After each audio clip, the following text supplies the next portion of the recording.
Vocês receberam os arquivos, os PDFs? Sim, recebemos. Legal. Eu não recebi, não. Então os links a gente já tem, tá? A Júlia mandou no WhatsApp, Júlia? Eu não tô no grupo do WhatsApp também, não, gente. Tá. Então a gente tem que mandar para você. Bom, todo mundo está vendo a minha tela do plano global da conta. Deixa eu ver aqui. Eu não estou vendo a telinha. Estão vendo, né? Ótimo.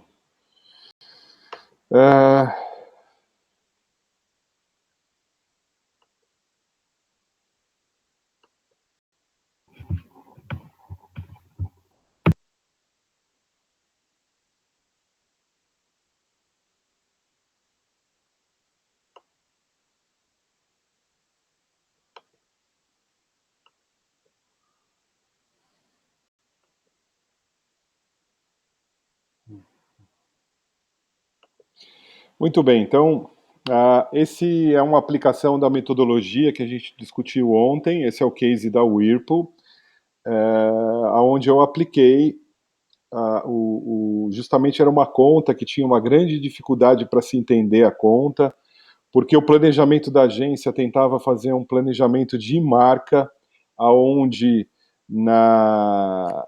nesse planejamento quem era responsável por fazer marca era a DM9, e a agência Clique Isobar era responsável pelo planejamento de plataforma. Então, existia uma dificuldade da equipe, principalmente da vice-presidência de criação, que era uma pessoa que vinha de marca, de grandes agências off, de entender essa necessidade da Whirlpool, e esse documento trouxe bastante isso. Então, eu normalmente coloco um controle de versão para cada pessoa da equipe que entra e anotando o que mudou e o que foi feito, né? Então vocês podem ver aqui que eu tinha uma equipe de atendimentos, a Ana Carolina entrou, fez uma alteração, eu fiz as minhas alterações, o gerente de projetos fez a alteração, o diretor validou os objetivos macros, e a gente vai colocando o histórico das revisões, um índice que o gerado automaticamente. Eu deixava esse documento do Word na rede para a equipe acessar, mas hoje a gente tem a nuvem, né? A gente consegue colocar isso na nuvem. Aqui, na verdade, não está dentro da metodologia, mas eu fiz logo no começo do documento uma espécie de dashboard acompanhando a performance da conta. Aqui entra, deixa eu colocar uma por tela.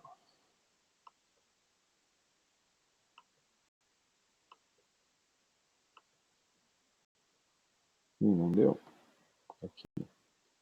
Aqui eu entro com aquele descritivo que eu falei para vocês, a apresentação da conta, então a conta, quem era gerente de conta, o resumo, os produtos da Whirlpool. Então eu tinha a Brastemp, a Consul, né? A Consul, tinha a KitchenAid, e tinha uma coisa aqui que eu alertei a agência que era algo para a gente começar a prospectar, que era o Compra Certa. O Compra Certa é uma área de negócio da Whirlpool para vender, para plugar dentro de intranets de empresas, vendas de produtos Whirlpool com descontos para funcionários, né? E tinha a Embraco, a fábrica de compressores. Então, aquele resumão que eu falo para a gente fazer, e aqui que se torna um exercício rápido de imersão do atendimento, e sempre que entrava alguém na equipe nova trabalhar nessa conta, esse era o documento que a pessoa tinha que ler antes de entrar numa reunião, né?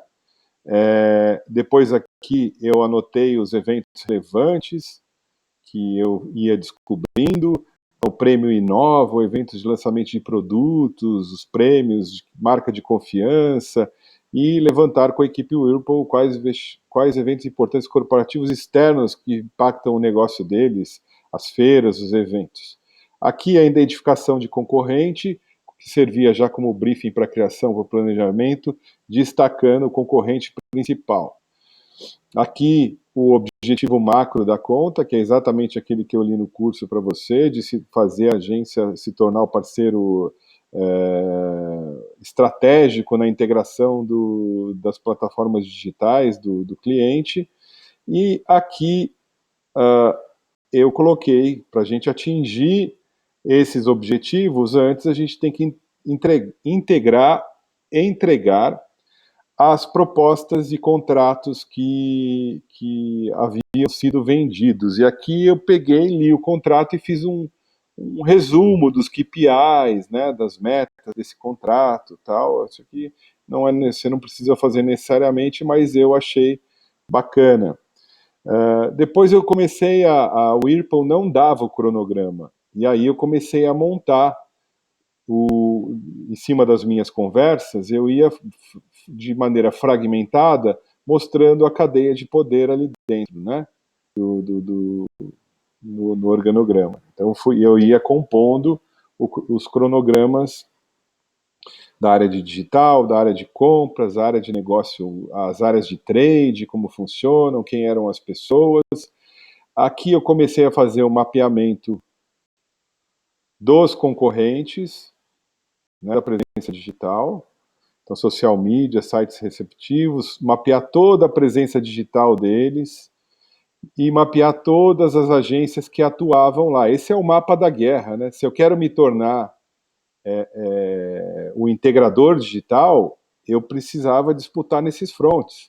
A DM9 tinha conta de brand, mas ela tinha também a gestão das redes sociais. E quem tem as redes sociais tem um relacionamento com os consumidores da marca, né? E isso é importante, estratégico.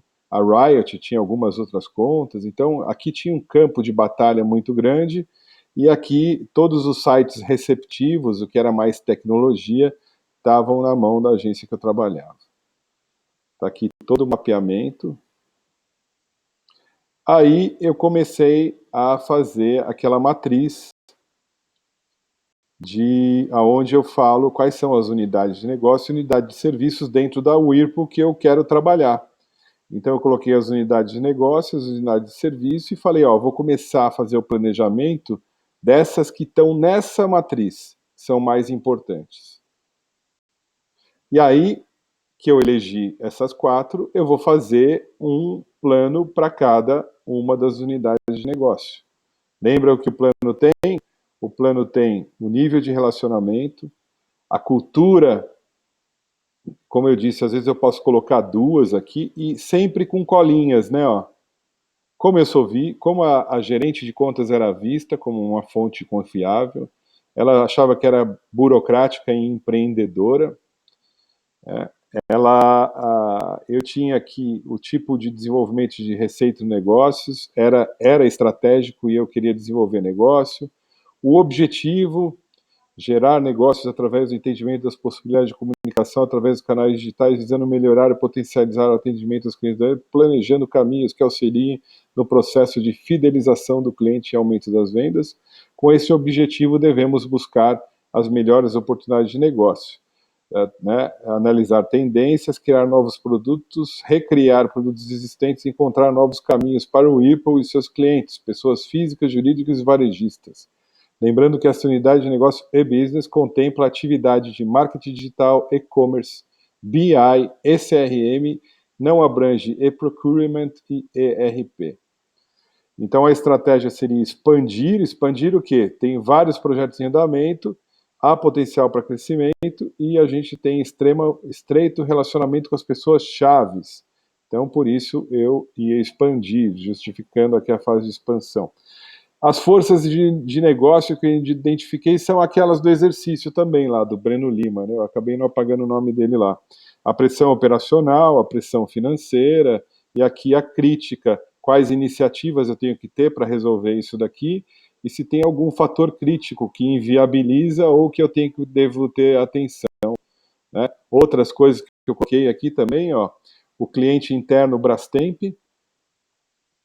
o e-commerce, eu tenho que me aproximar mais dessa área, o cliente interno Consul, e-commerce, concorrência DM9, aproximação das áreas de branding e produtos para conhecer as ações de comunicação da DM9. E aí eu tinha impeditivos aqui, restrições da área de business, que era a área que me contratou. E lá na Whirlpool tinha a área de marketing, a área de business e a área de TI. A área de business era uma área intermediária entre o marketing e TI para resolver as buchas digitais, né? Então aqui eu coloquei todas as pressões de negócio que eu identifiquei. E depois vem o caderninho do dia a dia, que é o caderninho do atendimento, ó. O plano de ação, tudo que eu tenho que fazer, que é como organizar uma ata de reunião. Tudo que eu tenho que fazer, para quem está encaminhado, quais são as datas que tem que me entregar, quais são os encaminhamentos. Aqui, a análise das pessoas-chaves, as pessoas-chave, cargo, perfil, a colinha aqui embaixo. Eu trouxe uma evolução disso aqui para vocês, que tem mais detalhe das pessoas. E depois aqui, isso aqui não está na metodologia, eu colocava o detalhamento, mais um dashboard aqui, porque esse documento foi evoluindo, né? Como a gente usava muito ele foi evoluindo. E as nossas reuniões era só abrir esse documento, pedia para a equipe atualizar e a gente fazia as reuniões de negócio em cima desse documento, do jeito que eu estou fazendo com vocês agora. Aqui era uma outra área de negócio, então eu entro lá como solucionador de problemas. Eu tinha, ou seja, um status melhor nessa área. Essa área era a área de desenvolvimento de negócios, aonde a gente tinha algumas outras. Então tinha também pressão, aqui, ó, pressão financeira, verba reduzida não pagam criação e gestão. Então a gente tinha que desenvolver uma proposta para o ano seguinte, incluindo essas horas, aproveitar os resultados, resistência por nunca terem pagado, então eu tinha que trabalhar essa resistência, oportunidades sazonais e temáticas. A gente não estava avaliando o calendário, os eventos, os feriados, as datas comemorativas para levar ideias para ver se a gente tirava mais contrato para lá. E aqui o purificador Unilever. Essa era uma área de negócio que é aquela área da Whirlpool que implanta filtros d'água na sua casa e cobra um FII, né? Então a gente tinha, quanto mais a gente ajudava eles a venderem assinaturas, maior era o nosso FII. Então eu tinha um FII de performance aqui. Então aqui tinha as alavancas, tinha o mapeamento de contato das pessoas, o plano de ação para trabalhar com eles, e assim foi mais um. E aqui a outra unidade de negócio de linha branca, venda de linha branca, né? O dashboard deles. Aqui a agenda de contatos que eu deixava para toda a equipe, pedia para toda a equipe colocar, sempre manter atualizado, para se eu tivesse turnover de funcionário ou de atendimento, os contatos estivessem todos aqui. Aqui mais um pouquinho de dashboard, e é isso. Onde estão vocês aqui?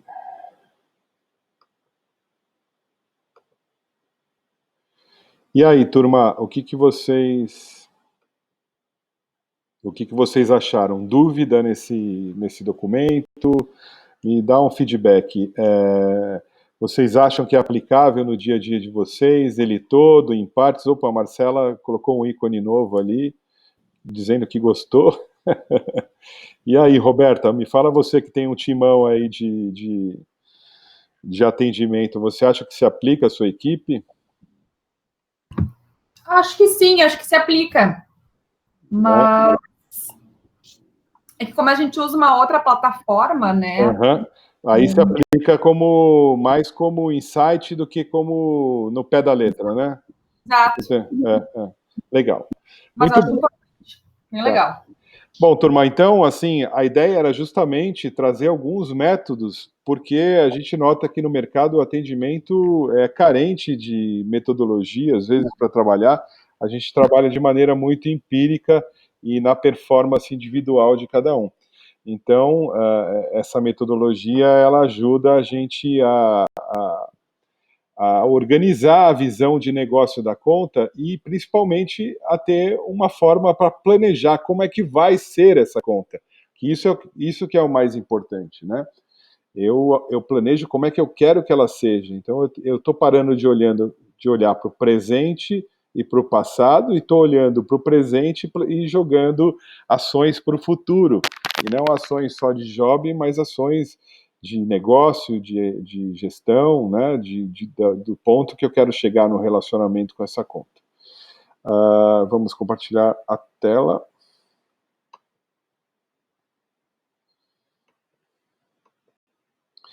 Então, vamos passar para a nossa última parte do curso, onde a gente vai dar um pouquinho de noção de gestão de projetos para o pessoal de atendimento publicitário. É função do atendimento publicitário gerenciar projeto? Não, nós somos pessoas de relacionamento de negócios. Então, se eu cobro muito, se eu dou para um atendimento, o atendimento do cliente e a gestão de projetos, eu posso cair naquele lema do Tostines. Por que você está sempre fresquinho? Porque você vende mais. No caso do atendimento, por que você não está vendendo? É porque eu estou atendendo. Porque eu estou gerenciando, entregando os projetos. E por que você não está entregando os projetos? É porque eu estou indo no cliente. A gente não pode fazer com que isso aconteça. Mas o atendimento também precisa ter uma grande noção de gestão de projeto para passar a bola redonda e para ter uma noção de como as coisas devem ser vendidas e para cobrar um bom gerenciamento também da sua equipe. Então, a metodologia tradicional de gestão de projetos é a metodologia waterfall, a metodologia cascata. E por que essa metodologia é chamada de cascata? Por que deram esse nome bonito, né? Porque ela gera aquele gráfico gigante, que é o gráfico que a gente está acostumado, o nosso famoso cronograma. Você tem as tarefas, as etapas, o tempo que ela vai durar e a concatenação das tarefas. Essa é a metodologia tradicional. E vamos falar um pouquinho dos pilares da gestão de projeto, né? O que seria o básico da gestão de projeto? A gestão de projeto é uma das atividades profissionais mais antigas que existe, porque você imagina na Suméria, no Egito, na Grécia, se todas aquelas maravilhas que foram feitas há mais de 3.000 anos atrás, né? O Egito tem obras aí de até 5, você pegar a Suméria, são 7.000 anos atrás. A gente provavelmente houve um gerente de projeto organizando os recursos, organizando as equipes. Aqui no caso deles eram escravos, né? Mas havia alguém organizando esses esforços. Então, vamos bater um papinho aí. Vocês me respondem. Como que a gente pode definir um projeto? Vamos lá. Podem abrir os microfones. O que é um projeto? E quais são as principais características de um projeto?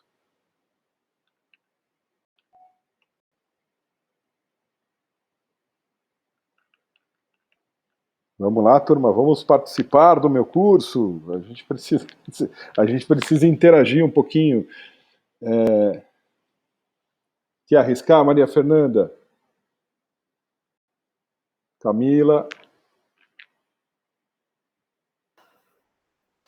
Olha, a gente estava até conversando, eu, a Gabriela e a Roberta, sobre essas questões, porque está rolando um impasse no grupo lá de heads da agência, e até teve uma discussão do que é o que a gente faz e o que é gerência de projetos, né? Eu acho que é bem mais complexo por exigir mais etapas, tem mais métricas, tem um envolvimento maior, e que a gente faz isso meio que empiricamente.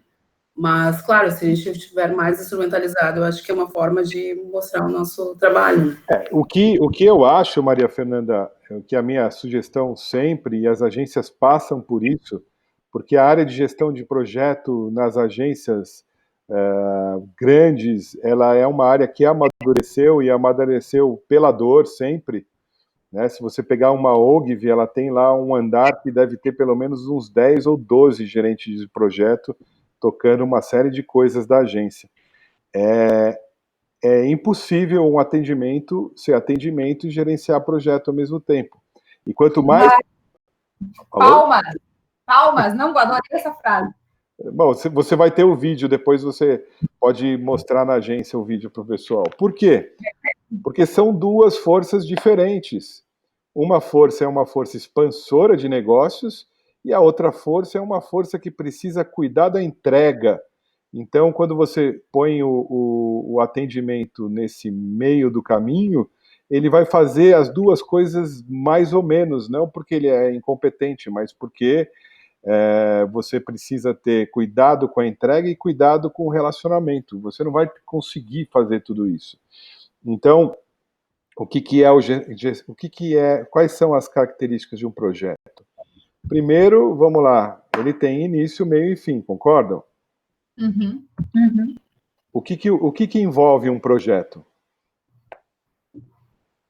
Acho que os objetivos. Um projeto tem um objetivo, e quem entrega o projeto? As diferentes áreas envolvidas, né? São as pessoas envolvidas, multidisciplinares. Então, ele tem começo, meio e fim, ele tem um objetivo fechado com o cliente, ele tem pessoas envolvidas. O que mais que tem uma característica de um projeto? Tem expectativas, tem budget. Tem uma noção de qualidade boa, tem valores definidos, limitados e definidos. Ele tem, aproveitando a dica da Roberta, além de valores, qual é uma das coisas que o projeto tem? Prazo. Olha a dica, exato. O projeto ele tem um prazo. Então, vocês imaginam, eu tenho que gerenciar pessoas que desenvolvem o projeto, eu tenho que integrá-las, eu tenho que gerenciar o nível de qualidade do projeto, eu vou ter que gerar negócio, né? Eu vou ter que ainda atender o cliente. Então, ou eu sou gerente de projeto, ou eu sou uma força que expande os negócios, ou eu sou uma força que entrega os negócios. E, além de mais, todo projeto tem uma coisa que é importante, que a gente esquece de falar, que são os riscos. Eu tenho riscos na equipe, eu tenho riscos do tempo, eu tenho risco de faltar dinheiro, eu tenho risco de pandemia agora, eu tenho um monte de risco que pode prejudicar o meu projeto, né? Então, qual que é a melhor forma de gerenciar o projeto? Esse é o grande problema que a gente tem que ser catequizador dessa cultura de projetos dentro da agência, vocês que ainda não despertaram essa área específica de gestão de projetos. Então, o que é a definição profana, a definição do dicionário Ruais de um projeto? Um projeto é uma ideia, um desejo, intenção de fazer ou realizar algo no futuro, é um plano, né? E a definição do PMBOK, que é o livro do PMI, que é o Project Management Institute. Ele gera como se fosse aquela bíblia de marketing do Kotler, tem a bíblia de marketing, bíblia de projetos, que é o PMBOK. Na 6ª edição, a última edição, a definição de projeto é um esforço temporário empreendido para criar um produto, serviço ou resultado único. Por que um resultado único? Porque um projeto é sempre um resultado único. Se você fizer 2 vezes a mesma coisa, com a mesma equipe, com o mesmo orçamento, com o mesmo escopo, vão ser 2 projetos diferentes. Vocês concordam? Porque a cada ciclo vão ter variáveis, vão ter prazos, vão acontecer coisas e vão ser 2 entregas diferentes. Então, a característica de um projeto é um resultado único. Como que eu diferencio a natureza de um projeto, né? Quando é algo que não produz um resultado único ou produz um resultado repetitivo, todo mês eu tenho que colocar um conteúdo no Facebook, um conteúdo por semana no Facebook. Isso é manutenção, isso não é projeto. Então, a gente precisa aprender a separar o que é atendimento do que é gestão de projetos, do que é gestão de operação ou de manutenção. São 3 coisas diferentes. Algumas características de um projeto comum. Primeiro, a gente falou aqui, a primeira coisa, o projeto tem objetivos e metas definidos, acordados com o cliente. Um projeto tem início, meio e fim também definidos. Um projeto, ele é sempre único, mesmo que o mesmo escopo seja definido 2 vezes. Um projeto é uma entrega única. Caso não seja uma entrega única, se caracteriza como manutenção. As entregas são sempre conforme os requisitos, e a gente já viu isso um pouquinho ontem. Que requisitos são esses? Requisitos técnicos, requisitos de comunicação, requisitos funcionais. Lembram? Ele possui premissas, ele possui restrições. Premissas, o que deve ser feito e como deve ser feito. Restrições é o que não deve ser feito ou a forma, os meus limites para trabalhar. E as partes interessadas e o patrocinador. Então, um projeto além do patrocinador, que é quem paga, eu preciso sempre entender quem são as partes interessadas. A gente vai falar mais disso. E gerir projetos é uma área de administração que aplica os conhecimentos, as habilidades e as técnicas para a elaboração de atividades relacionadas a um conjunto de objetivos pré-definidos num certo prazo, com um certo custo e uma qualidade combinada, subjetiva, através da mobilização de recursos técnicos, que são ferramentas, softwares, técnicas e pessoas, equipes multidisciplinares. E aí eu gosto muito de usar uma imagem para representar a gestão de projetos. E eu fiquei pensando, porque dizem que o subconsciente guarda as mensagens melhor quando a gente mostra imagens e coloca significados, né? Esse é o princípio da semiótica. Então, a pessoa que opta na vida por ser um gerente de projeto, eu gosto de chamar que essas pessoas são verdadeiros domadores de tigres dos circos antigos. Ele aqui está se relacionando bem com essa equipe de projeto, está dando uma atenção para aquele projeto, mas se ele vacilar, esse tigre aqui de trás, que é a carteira de projetos dele, ele já está mostrando o dente ali, entendeu? Então, a característica de um gerente de projeto é saber conduzir múltiplos projetos ao mesmo tempo. E como o gerente de projeto faz isso?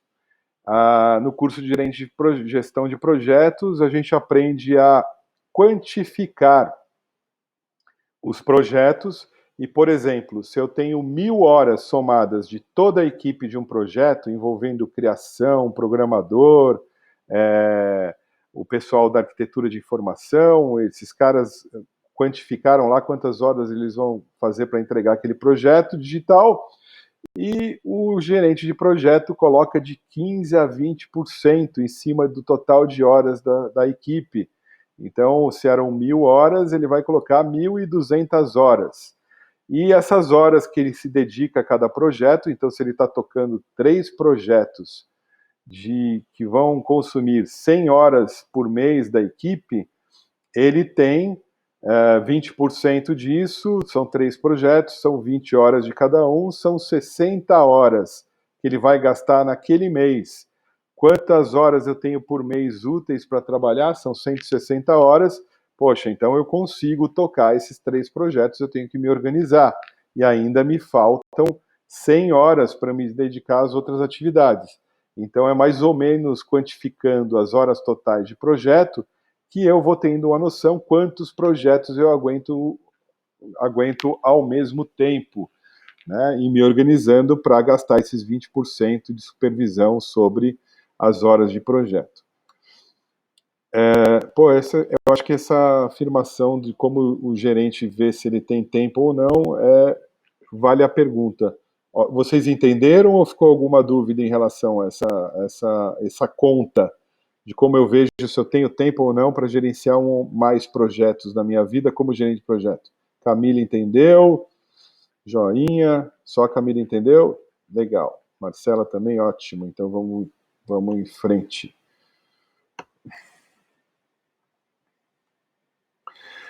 Problemas frequentes de um projeto. Problemas de comunicação, escopo não definido adequadamente, mudanças de escopo constante. Olha só que problemão. Duvido que vocês não tenham esse problema. Esse é o problema. Eu acho que todo atendimento publicitário, uma vez na vida, tem um pesadelo, que é uma mudança de escopo impossível de entregar. A gente tem estimativas incorretas, gestão de riscos, né? Riscos que eu não previ, equipe que ficou doente, fornecedor que não entregou, cliente que não aprova uma etapa do projeto ou não manda o conteúdo que foi combinado. Olha só como a nossa vida é parecida. Limitação de recursos. Opa, não tem mais verba para o projeto, ele pediu uma alteração de escopo e não quer pagar. Olha como a nossa vida é parecida. Todo lugar é a mesma coisa, turma. Não se preocupem.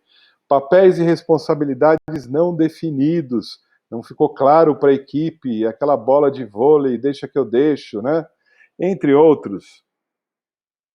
Então, por exemplo, a gente vai discutir, vai pensar aqui, a gente vai ter um projeto que vai ser um website, né? Como que eu gerencio esse website? Me conta aí como que vocês fazem na agência de vocês quando pinta um projeto de website. Por favor, alguém de vocês me traz esse dia a dia de quando pinta um website na agência de vocês. Roberto?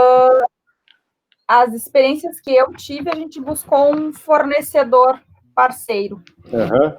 E aí, como que você leva um briefing e normalmente quando é fornecedor, se tem muito change request, acaba estourando o custo na mão do fornecedor, porque você contratou a preço fixo, né? E é bem complicado. Eu sinto que a agência faz a arquitetura do site, mas depois a interlocução ela se perde no meio do caminho.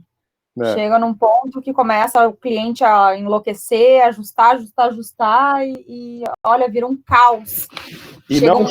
E não tem gerente de projeto, Roberta, é o atendimento que toca junto com o fornecedor. O que acontece? No nosso caso, na agência, eles deram o cargo para 3 pessoas de head de projetos, que seriam eu, a Maria Fernanda e a Gabriela, tá? Uhum. Só que na prática, a gente acaba fazendo muito de atendimento em vários momentos, assim, em contas específicas, em trabalhos pequenos que a gente não deveria gastar energia, então se confunde muito no nosso dia a dia. Muitas vezes a gente faz um pouco além do que a gente deveria, é bem normal, tá? Enfim, mas na prática a gente deveria separar. Isso é um projeto, isso eu tenho um retorno, tenho um objetivo, eu preciso alavancar o faturamento do cliente, é algo mais importante, mas acaba que quando a gente está fazendo anúncio, flyerzinho. Bom, então é meio maluco, assim. Legal, eu acho que se você está mais para a área de projetos do que o atendimento, a gente vai ter um curso nesse modelo também de gestão de projeto que é bem interessante, que a gente vai a fundo nas duas metodologias. Eu acho que vai te ajudar bastante também. Mas o que é importante aqui é a gente justamente entender e tentar catequizar as áreas, que é muito importante e que a agência vai economizar tendo um perfil para isso, né? Porque eu, por exemplo, como consultor, eu tenho um parceiro gerente de projeto que quando eu pego um grande projeto, eu pego um fornecedor, assim como você faz, eu tenho o meu leque de fornecedores, e eu ponho o cara para organizar o meu fornecedor, porque o próprio fornecedor é desorganizado para isso. Então, o gerente de projeto meu e a equipe de dev, e eu só contrato o fornecedor que abre a porta para o meu gerente de projeto organizar a equipe dele. Então, é melhor do que contratar a equipe para desenvolver dentro da agência, entendeu? Claro.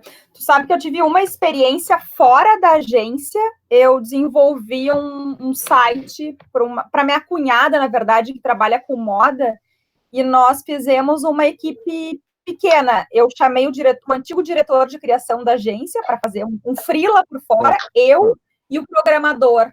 Funcionou melhor do que se eu tivesse mais pessoas. Hoje essa é a minha vida, Roberta. Provavelmente você está vindo para o meu caminho também.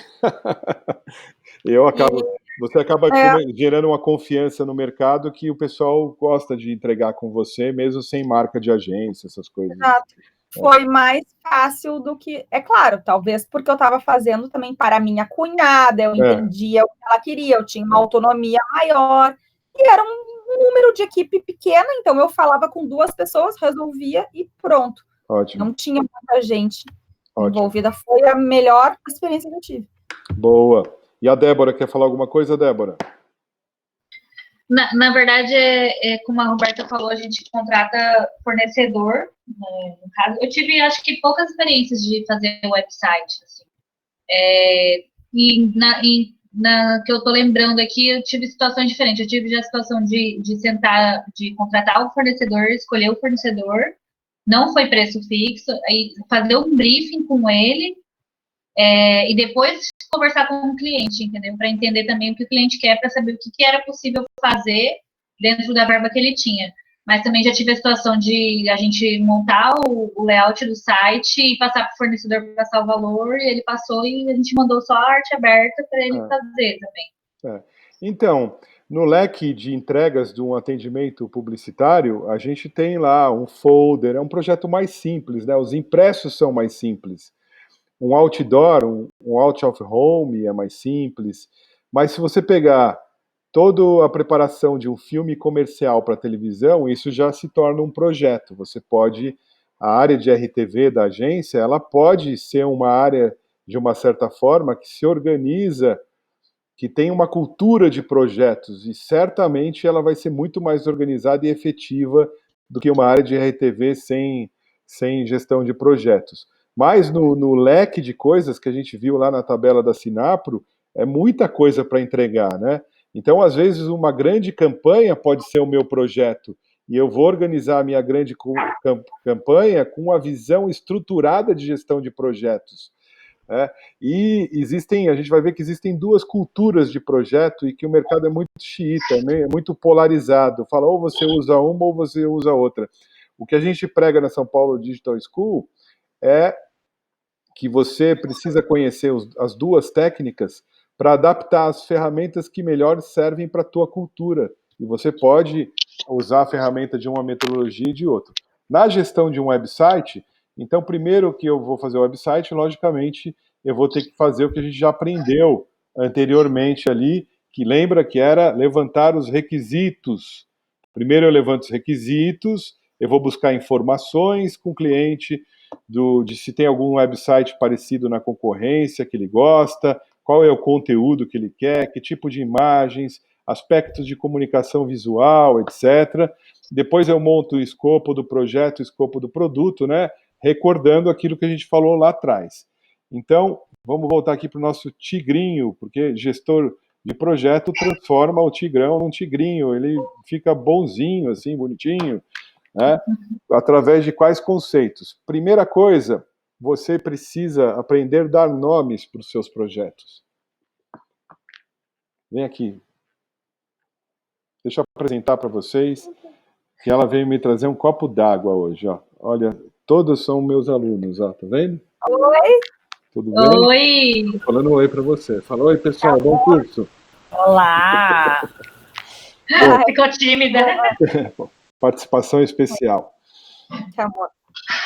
Aí, então, uma das coisas que você pode marketear e um projeto ganhar força com esse nome de projeto é dar um nome bacana para o projeto. Aqui eu coloquei o nome simples, website institucional, mas qual foi um projeto anticorrupção que ganhou muita fama e força no nosso Brasil aí, né? O projeto Lava Jato. Você pode dar nomes impositivos para o teu projeto. E quando a gente usa o nosso quadro, eu coloco na cartolina o nome do projeto aqui. E o nome do projeto bem dado, ele ganha força, ele ganha relevância junto à equipe. Depois, você pode desenvolver quais são as justificativas do projeto, que são quais os problemas que a organização atualmente enfrenta que levaram eles a pedirem esse projeto. Então, o website atual desatualizado, insatisfação dos clientes, dificuldade de encontrar informação, não é responsivo, prejudica a imagem do cliente. que são os propósitos que levaram vocês a desenvolver esse projeto. Depois, uma outra técnica. Essa técnica espero que vocês usem bastante, porque é uma dicasinha para você escrever bons objetivos, que é o Project Smart ali, né? Que é específico, mensurável, alcançável, realista e delimitado no tempo. O Smart. Aqui uma tira que eu gostei, porque quando você, no começo do projeto, não escreve o escopo do projeto, o escopo do produto e não trabalha com essa arte, normalmente é uma confusão, né? Então, como o cliente explicou o projeto, como o líder do projeto entendeu, como o analista de TI projetou o projeto, como o programador desenvolveu, como o consultor de negócio descreveu, é sempre um mundo maravilhoso, né, da consultoria. Como o projeto foi documentado, ou seja, documentação zero, que funcionalidades, lembra o que é funcionalidades? Lembra que eu falei do simulador de seguros? Que funcionalidades foram instaladas, como o cliente foi cobrado, uma montanha-russa de emoções, como foi mantido depois que o projeto foi instalado, não se contratou manutenção, né, cortou o projeto, e o que o cliente realmente queria, era um negócio bem mais simples. Essa é a vida de projeto. Então, um exemplo de objetivo, o nosso website que a gente vai desenvolver, é desenvolver um website institucional, né, responsivo, ou seja, aquele que se adapta à tela do celular e do browser no desktop, com 10 seções em WordPress, utilizando os padrões da W3C e técnicas de Search Engine Optimization, ao investimento de R$20 mil e no prazo de um mês, a partir de 15/12/2019. Então, esse é o meu objetivo do projeto. E o escopo, como eu disse, gama ou limite de operações, recordando, ou soma dos produtos, serviços e resultados a serem fornecidos na prova do projeto. Recordando, eu tenho que escrever para o escopo do projeto, o escopo do projeto, que são as fases do projeto, levantamento de requisitos, arquitetura de informação, design e a fase de desenvolvimento do website. O que vai ter no produto? Uma área institucional, uma área de produtos, uma área de carrinho de compras, os meios de pagamento e a área logada. Então, o escopo do produto são as principais entregas, premissas e restrições, e o escopo do projeto é o trabalho que deve ser realizado para entregar um produto, serviço ou resultado, e as características e funções especificadas. Então, por que essa área é importante? A gente esquece de explicar essa área quando a gente põe e leva para o cliente, porque essa área descreve todo o esforço que a gente tem que ter para entregar isso. E como isso é desconhecido, como se faz normalmente dos clientes, eles tendem a pressionar financeiramente isso, sem saber que eu vou passar por tudo isso daqui, né? E aí, para isso, recordando, a gente faz a estrutura analítica de projeto, ou a WBS, que é, porque, aliás, a gente vai ver um exemplo aqui agora. Então, o que é uma WBS? É o levantamento, por exemplo, a primeira fase de um projeto de website. A equipe levanta os requisitos. Então, vocês vão lá no cliente, fazem uma reunião de kickoff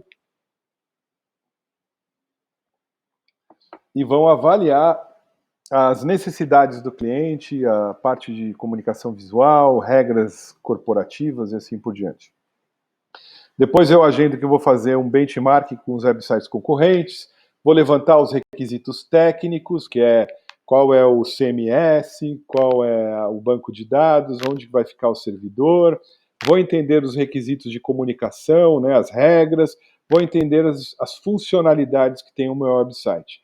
Aí eu venho para casa, eu vou estudar todos esses requisitos com o arquiteto de informação, ele vai organizar, listar e hierarquizar as seções do website, vai nomear as seções, vai criar um mapa do site, vai desenhar os wireframes do website, vai aprovar o protótipo de wireframe junto com o cliente. Né? Então eu tenho uma outra reunião aqui. Né? Depois que você me aprovar os wireframes, cliente, eu vou ter uma fase de design. eu vou entender os requisitos visuais e esses wireframes, que são aquelas plantas baixas, igual da arquitetura de informação. Eu vou também desenhar o design da homepage do primeiro nível, vou aprovar com você, vou desenhar as páginas do segundo nível, vou aprovar os layouts das páginas com você. E aí eu posso pôr premissas. Se você demorar muito na aprovação, mais do que uma semana, eu desaloco a equipe e depois volto mais de uma semana para alocar de volta. Então tem que aprovar no prazo combinado. Desenvolvimento, eu vou entender os requisitos, os wireframes que foram criados pelo arquiteto de informação, o design que foi criado pelos designers. Vou preparar o ambiente de desenvolvimento, vou desenvolver o front e o back em paralelo, vou testar, homologar e subir o website para o servidor. E o escopo do produto, que é o que a gente vende normalmente para o cliente.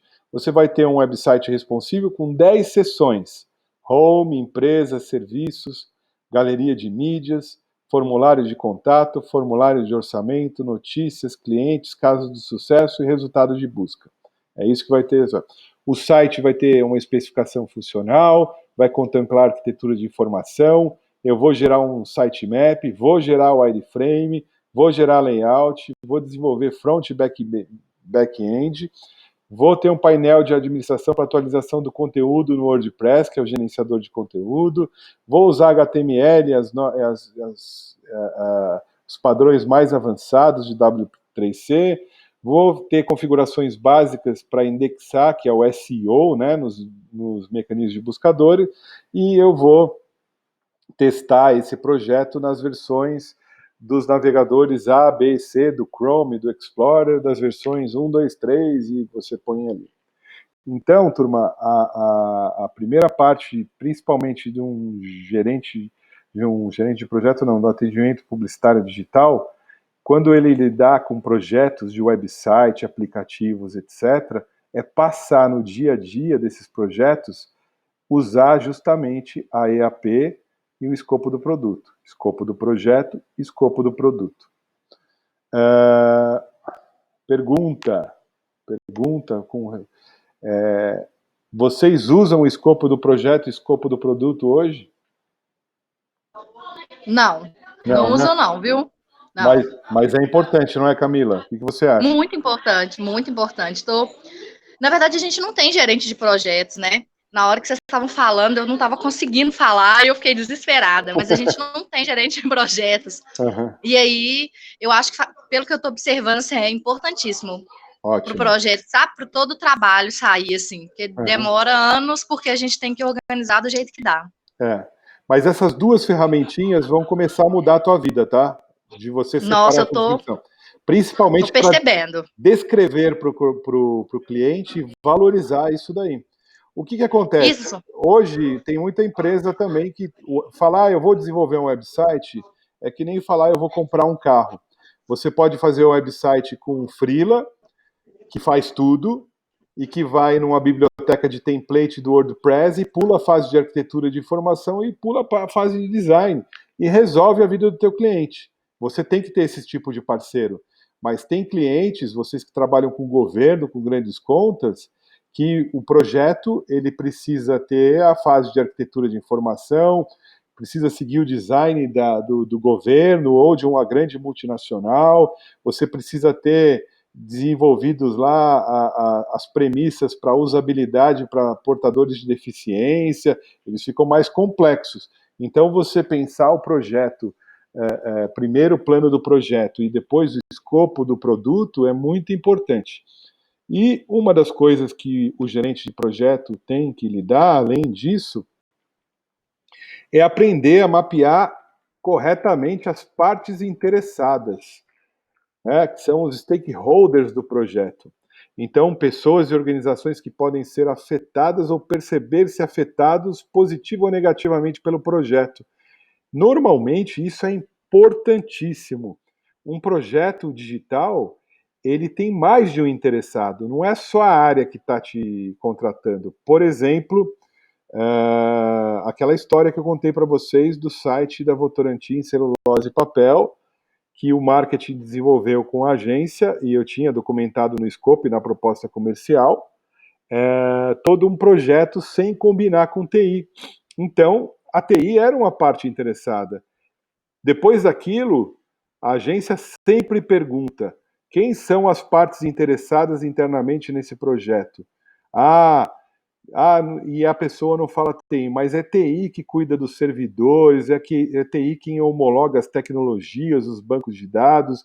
Então, a gente tem que colocar na nossa proposta, se ele disse que não tem que falar com TI, que esse projeto não necessita de homologação de TI, né?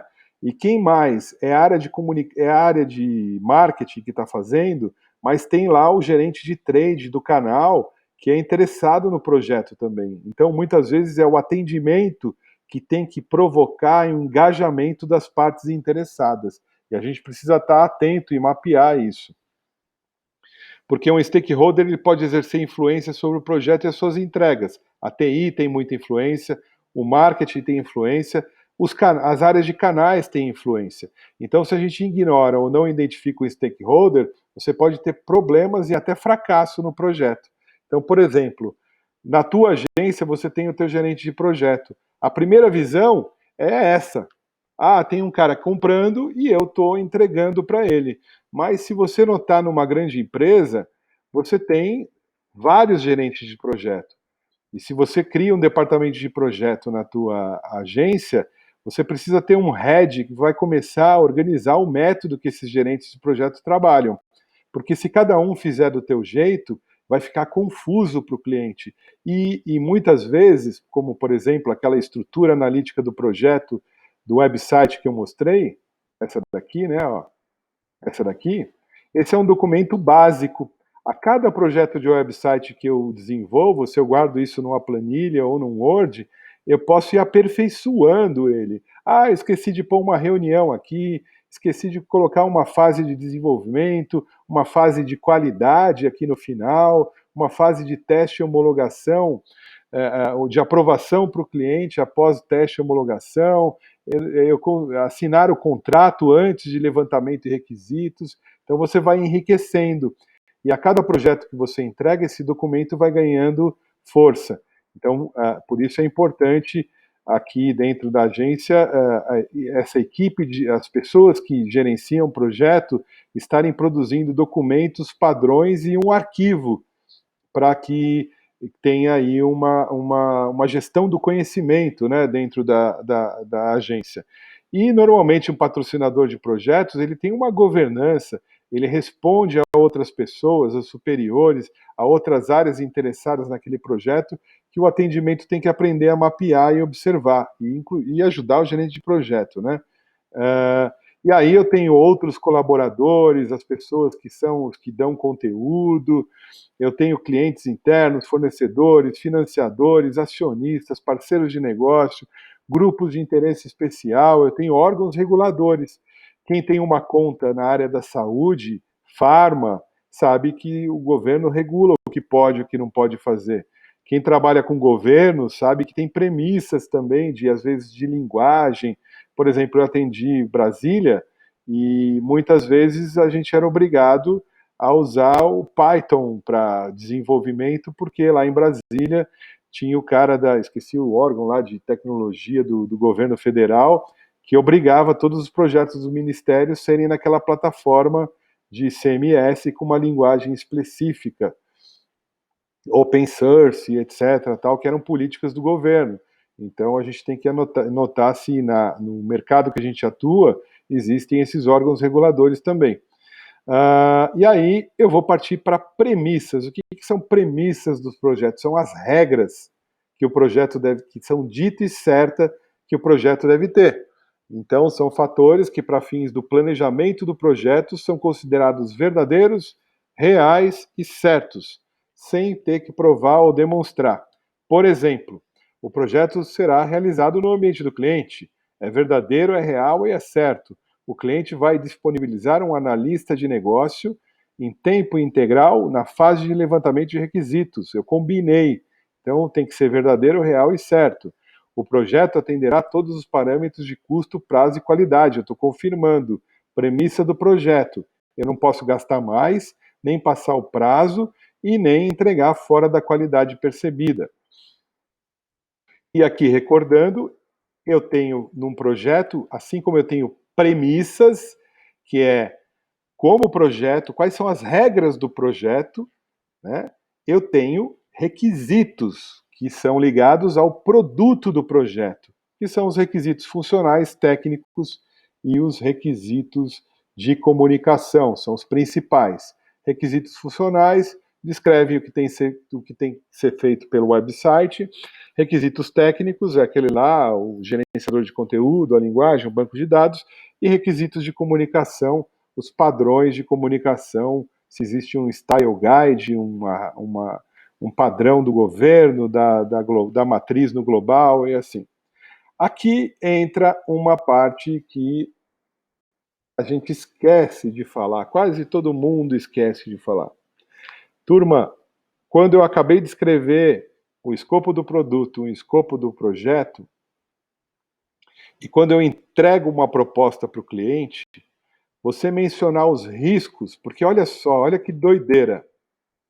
Eu combinei com você que o projeto atenderá todos os parâmetros de custo, prazo e qualidade.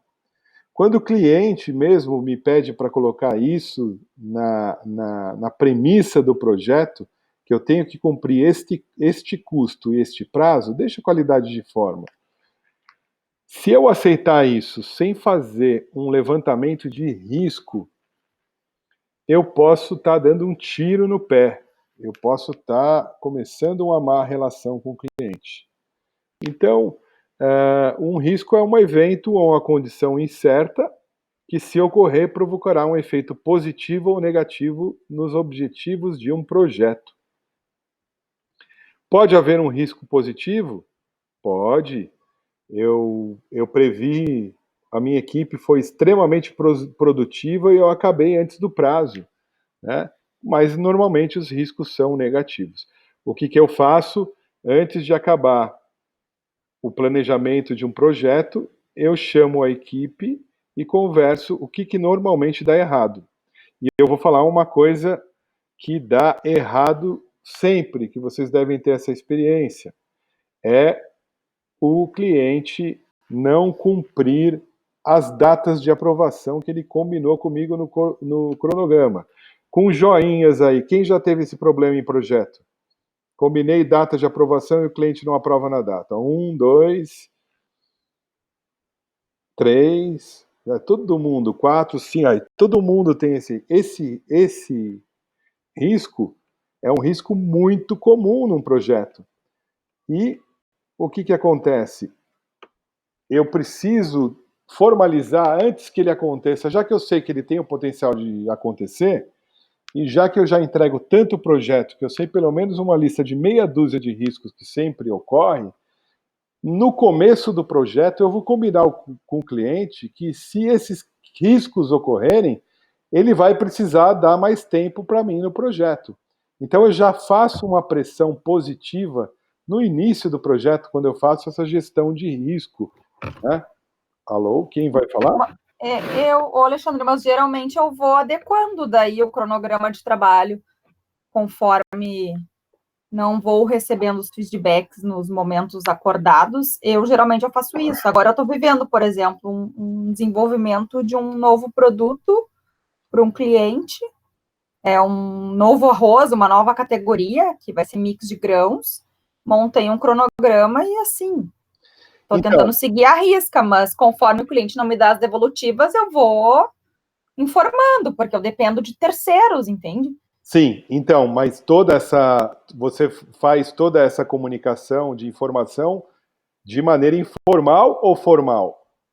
Formal. Formal. Eu vou documentando por e-mail. Então pode ser por e-mail, você está gerenciando os riscos e informando os impactos. Uhum. Se o cliente fala, ok, o que eu estou dizendo é que muitas vezes no começo do projeto, quando você fecha um contrato, o cliente fala, eu quero essa data. O projeto não pode passar dessa data. E que no início do projeto você fala assim, um dos riscos é você... Aqui está o cronograma do projeto. Você tem um dia para aprovar o wireframe. Se você não aprovar neste dia e demorar 2 ou 3 dias, o tempo a mais que você demorar para aprovar é o tempo a mais que eu preciso na data final, entendeu? Isso já fala no começo do projeto. Então, essa a análise de risco, ela serve como alerta. E, normalmente, quando você está alerta, o risco não acontece, não é assim? O risco sempre pega a gente desprevenido. Então, aqui é uma fase de planejamento do projeto, aonde você vai se colocar atento, vai se demonstrar atento e vai já também induzir o cliente a não cometer esses riscos lá no começo do projeto. É uma pauta que tem que ter com o cliente sempre no começo de todo o projeto. Cliente, existe esse mapeamento de riscos. Se você não aprovar na data aprovada, eu não vou conseguir cumprir o prazo. Se não houver o depósito para o veículo de mídia, eu não vou conseguir habilitar aquela campanha no tempo certo. Então você põe todos os riscos da tua campanha, do teu projeto, e você declara antes de começar. Essa é a dica. Eu tenho um cliente que se faz de doido. Eu falo os riscos, eu falo, se eu preciso de tantos dias para fazer isso, se você me der as informações, eu não consigo te ajudar, e no final ele se faz de doido e a gente se vira nos 30 e entrega o negócio para ele. Sempre vão se fazer de doido, mas é o que eu falo lá dentro, eu falo, quando continuar dando certo, ele vai continuar fazendo isso. Tem que uma hora dar merda para ele acordar para a vida. Então, mas se você entrega um documento, que seja eu vou ensinar um documento para vocês aqui, para vocês entregarem. Se você entrega um documento, um PPT ou um e-mail formalizando os riscos, você está desempoderando ele de te pegar no pé e, se for um expressivo, de te esculachar, porque você avisou lá atrás e você tem isso documentado.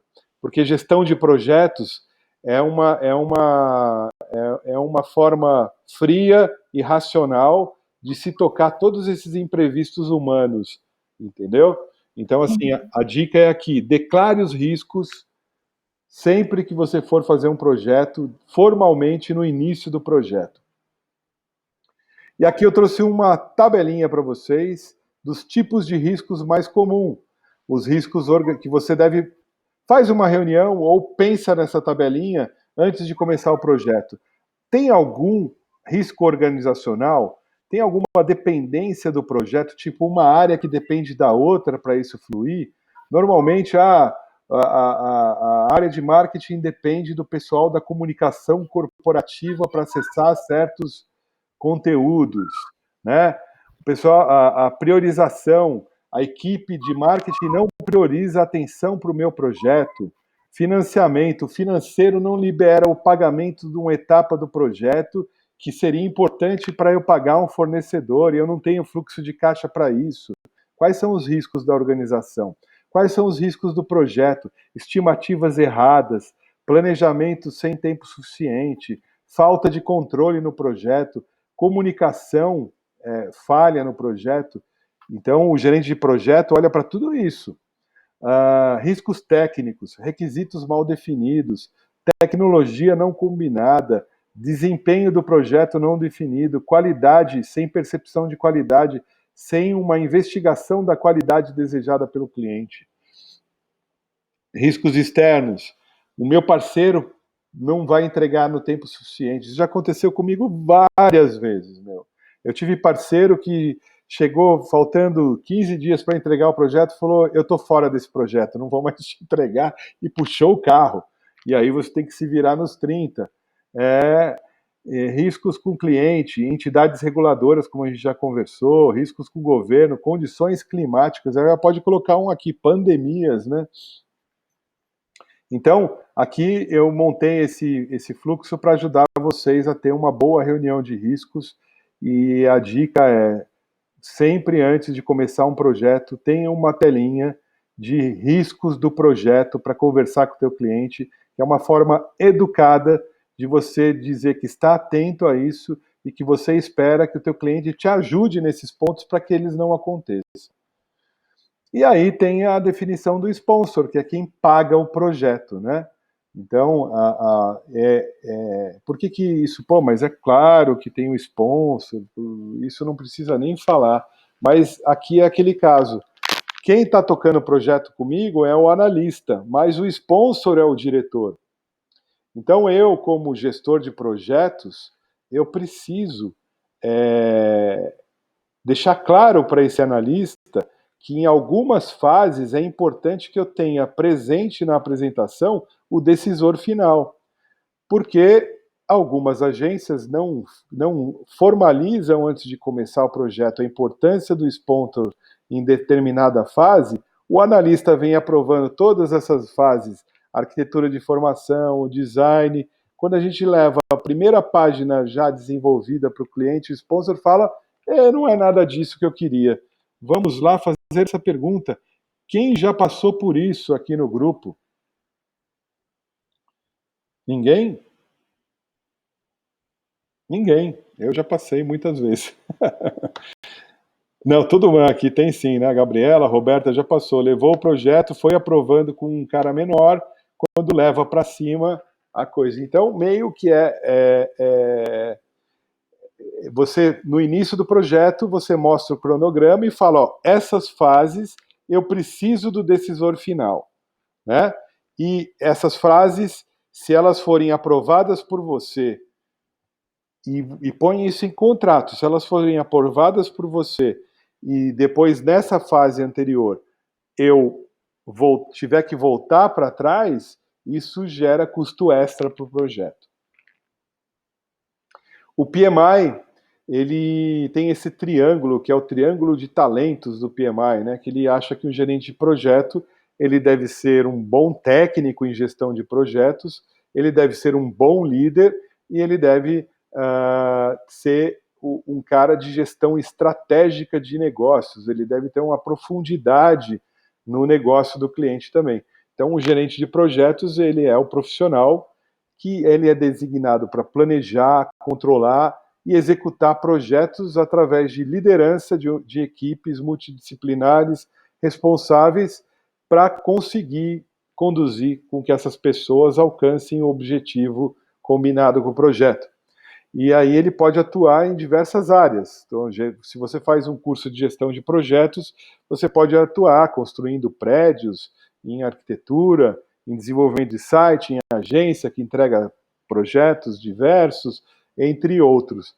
Então, a competência de gestão de projeto é uma competência que eu diria que todos deveriam ter, porque ela serve desde planejar a tua viagem de férias, até para você organizar melhor a tua vida, e também é algo que abre bastante a porta nas empresas. A gestão, existem aí grandes executivos que falam que no futuro todas as empresas vão trabalhar projetizadas. Isso é uma profissão do futuro, do presente e do futuro, e hoje, como eu disse lá nos tipos de empresa, funcional, por projetos e matricial, as empresas matriciais, elas têm uma cultura visceral de gestão de projetos ágeis, que a gente vai ver um pouquinho mais para frente o que é isso. E para vocês entenderem e organizarem a cabeça de vocês, todo projeto ele tem o stakeholder, o iniciador do projeto, que vai te dar as entradas dos projetos. Que entradas são essas? São os requisitos, são os textos, as imagens, os objetivos do projeto. E lá no final, você tem os usuários finais que vão ser beneficiados por esse projeto e vai gerar todo um ativo de documentos e de aprendizados e de processos que a agência pode registrar também, que é aquilo que eu falei para vocês. A cada projeto você aprende que o teu plano de projeto tem que evoluir um pouquinho e você vai gerando e agregando esses documentos, você aprende com ele, né? Então, essa área de projeto precisa aprender. Quando eu falo de analista de negócio, o analista de sistemas, ele sempre começa um projeto primeiro entendendo quais são todas as entradas e quais são as saídas desejadas, para aí ele entender qual que é a maior solução que vai ser desenvolvida aqui no meio. E quando eu falo de ciclo de vida de projeto, a gente falou lá na frente que eu tenho que ter começo, meio e fim, não é? Então, isso, na verdade, é um ciclo de vida de projeto, um ciclo de vida. Ele tem tudo o que você tem que fazer para iniciar o projeto, tudo o que você tem que fazer para planejar o projeto, o segundo passo, o que você tem que fazer para executar o projeto, durante a execução, durante a iniciação, planejamento, execução e o encerramento do projeto, você tem as atividades de fiscalização, de monitoração da equipe, do escopo, né, de tudo que você vai entregar. Então, eu posso dizer que o ciclo de vida de projeto é um ciclo de início, planejamento, execução, monitoramento e encerramento. Então, o projeto, ele precisa ser iniciado. Quais são as atividades iniciais que eu tenho para esse projeto? Quais são as atividades de planejamento que eu tenho para esse projeto? Quais são as atividades de execução, de monitoramento e encerramento? Quando eu começo a olhar para o projeto sobre esses 5 itens, eu começo a conseguir montar melhor o quê? Uma estrutura analítica de projeto, né? Eu tenho atividades de início, será que são essas atividades de início? Será que eu não tenho algo antes disso? Talvez uma fase aqui que eu tenho que elaborar o contrato, assinar o contrato, né? Então eu começo a questionar. Então eu tenho atividades de início, eu tenho atividades de execução. Arquitetura de informação, design e desenvolvimento são atividades de execução. E eu tenho também atividades de monitoramento. Por exemplo, na fase de monitoramento, eu não tenho nada declarado aqui. Então, eu posso ter planejado na minha estrutura analítica do projeto reuniões de andamento do projeto. Então, eu coloco aqui uma atividade de monitoramento, reuniões de check-up do projeto, de checkpoint do projeto, e eu agendo essas atividades aqui.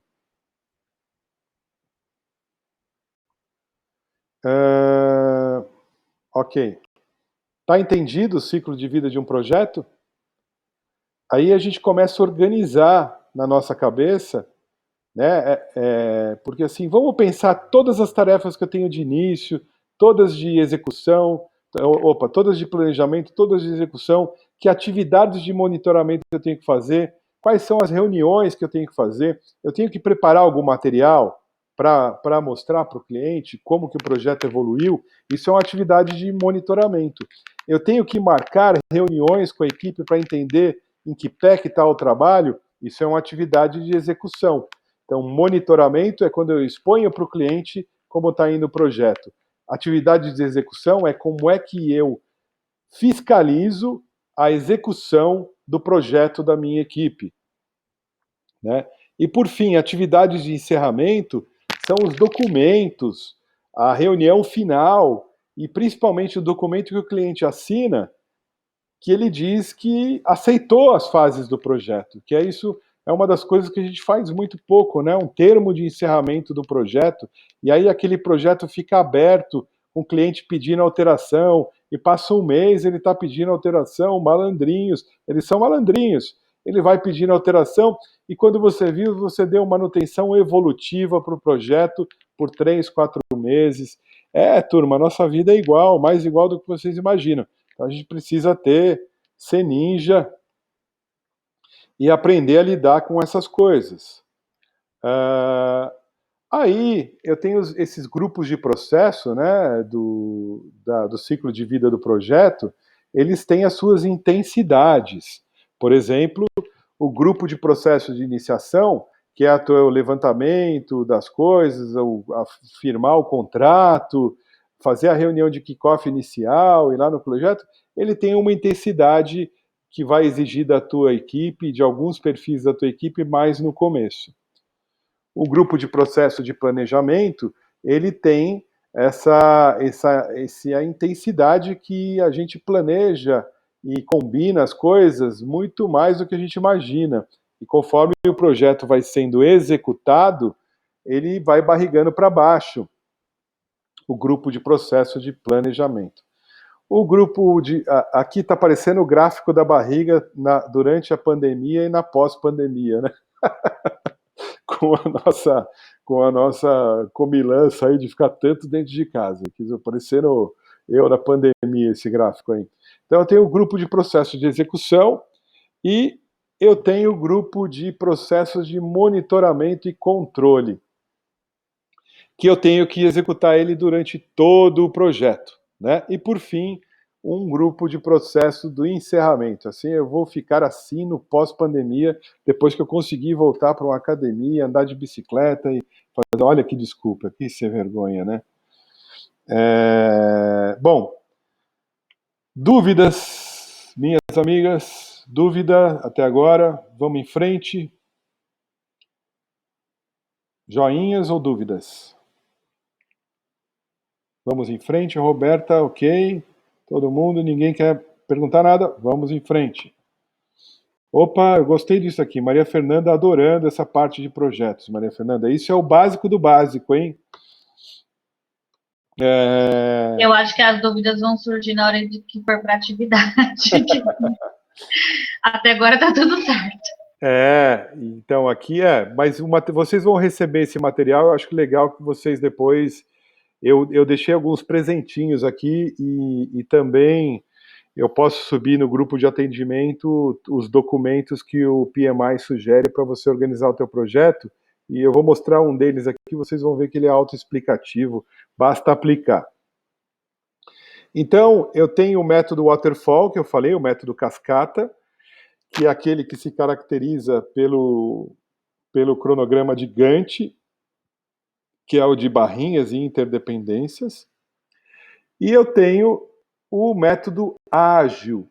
O método ágil, lembra que eu falei dos modelos de negócio. Normalmente, o método tradicional usa a negociação do projeto digital de preço fixo, com começo, meio e fim, com pagamentos parcelados conforme as entregas. E, normalmente, os gestores brasileiros estão muito acostumados com isso. Então, como funciona? Eu defino os requisitos, eu faço o design, eu desenvolvo, eu valido e implemento. Então, eu planejo tudo isso. Eu inicio, eu planejo, eu executo, eu monitoro e eu encerro e eu vou entregar o pacotão lá no final. Então, esse projeto demorou 6 meses. Você só vai ter a sua entrega no final do 6º mês aqui, né? Do último mês. E por isso, normalmente, o método de projetos tradicional, você leva dos 6 meses, quase 15 dias, um mês, planejando o projeto na exatidão como ele tem que acontecer, mapeando os riscos, combinando tintim por tintim. Porque um projeto mal planejado, vendido por preço fixo, significa prejuízo para a agência, né? O que as agências fazem? As agências que terceirizam, elas acabam transferindo esse risco dessas alterações para o parceiro. E aí a agência, a produtora que você contratou, acaba arcando com esse risco. Então, a melhor coisa que eu sugiro é você gastar os 20% com um gerente de projeto experiente para ele fazer esse planejamento, fazer essa documentação e gerenciar as mudanças de escopo, para que isso daqui dê o lucro combinado, que foi o lucro que foi estimado aqui no começo do projeto, que a gente também já conversou no nosso momento de P&L, para pagar o overhead, pagar o lucro da empresa e etc. O problema é que no início, as agências, os projetos digitais, eles eram muito pequenininhos, eles eram peanuts, embora eles tivessem esse risco de estragar a relação. Mas os orçamentos publicitários estão reduzindo, como a gente viu no começo do curso, e as verbas e a importância da presença digital está aumentando. Então, cada vez mais, você adotar um método de gestão de projeto para gerenciar as expectativas e ter uma entrega dentro da qualidade e no tempo e no preço esperado, tanto pelos donos da agência quanto pelo cliente, é muito importante. Aí eu tenho os métodos ágeis. Os métodos ágeis é um método que surgiu da indústria de tecnologia, porque os projetos de desenvolvimento de software sofriam muitos pedidos de alteração.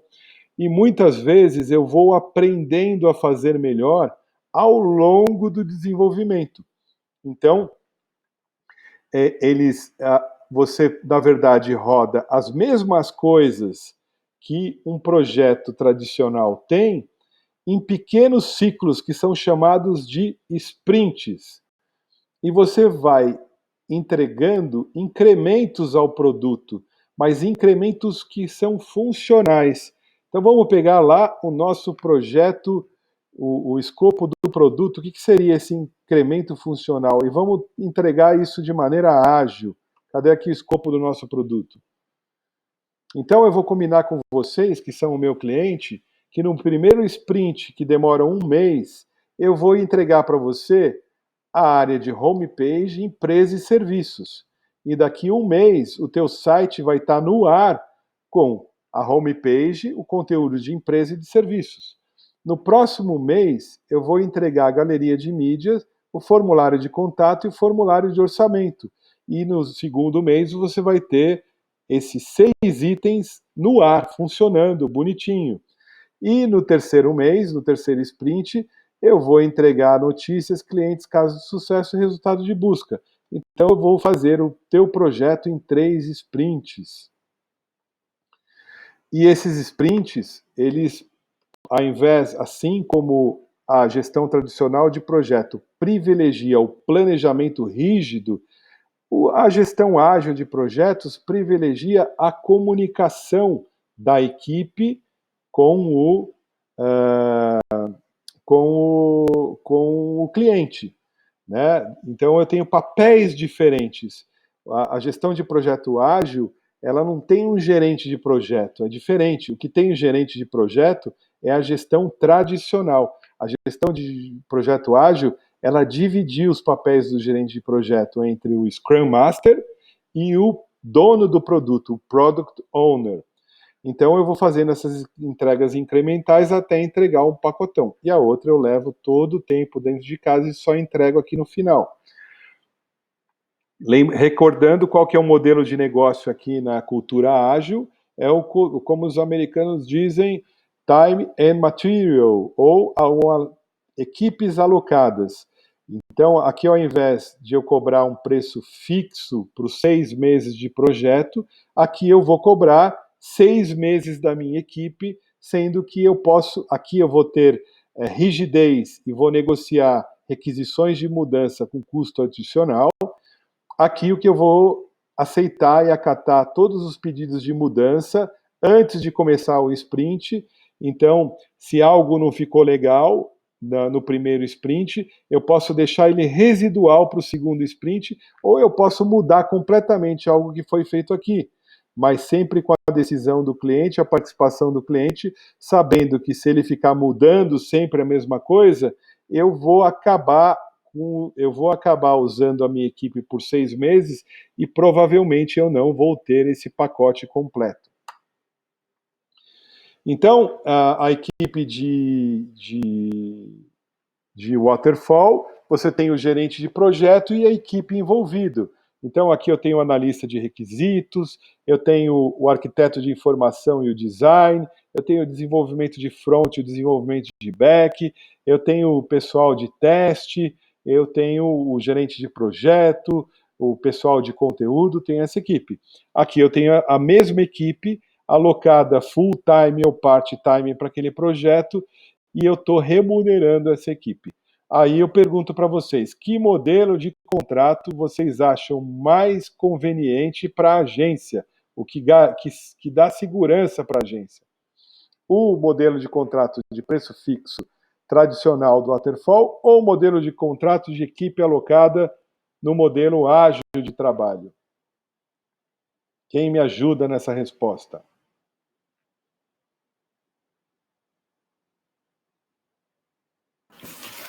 De equipe alocada? Oi? De equipe alocada? De equipe alocada.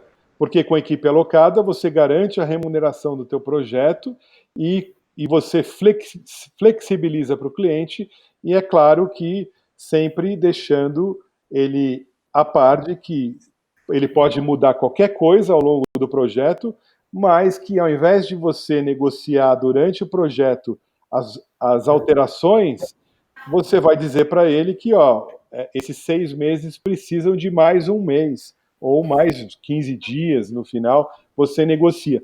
Mas daí você fala assim, mas qual é a vantagem disso? A vantagem é que quando você negocia uma mudança de escopo no método tradicional, o cliente não tem o projeto ainda. Então ele vai dizer, como você quer mais dinheiro se você nem me entregou nada ainda? No método ágil, ele já tem algumas entregas, ele já tem metade do site no ar. E aí, essa relação dele com alocar mais um mês para desenvolver algo que ele tem noção, que ele participou no dia a dia, e ele viu que o projeto mudou de escopo, é muito mais fácil do que o modelo 1. O problema é que a nossa cultura ainda não adotou fortemente, mas as startups, os grandes bancos, as empresas de telecom, elas estão cada vez mais matriciais, o Google, né, estão cada vez mais matriciais e migrando para a cultura ágil. E quando eu falo cultura ágil, não é só a equipe de desenvolvimento. Eu já trabalhei numa empresa da WPP que era inteira ágil. Então ela montava grupos dependendo dos projetos de recuperação financeira. Os departamentos já não são mais tão fixos. Os departamentos são detentores de conhecimentos financeiros, de planejamento, de tecnologia. E aí o projeto tem uma grande reestruturação dos meios de pagamento do banco. Aí monta aquela equipe temporária que trabalha naquele projeto e depois que acaba aquele grande projeto interno, cada um volta para o seu departamento. Agora vamos montar aí a reformulação da folha de pagamento. Pega todo mundo, põe num grupo e depois volta para as suas áreas de reposição. Essa empresa que eu trabalhei na WPP, ela tinha um departamento de inovação, que quando um recurso não estava alocado, olha que bacana a ideia. Você tem a agência, as áreas, os departamentos da agência, e você tem os projetos para os clientes. Então você pegou um cara da criação, um cara de desenvolvimento, pegou um mídia, está trabalhando numa conta. Quando essa conta reduz o volume ou você perde alguns projetos lá, alguns caras têm que ser desalocados. Mas, de repente, durante um mês, ele não tem projeto para trabalhar. Quem está sem projeto para trabalhar, opa, caiu. Alô, alô? Alô?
Internet.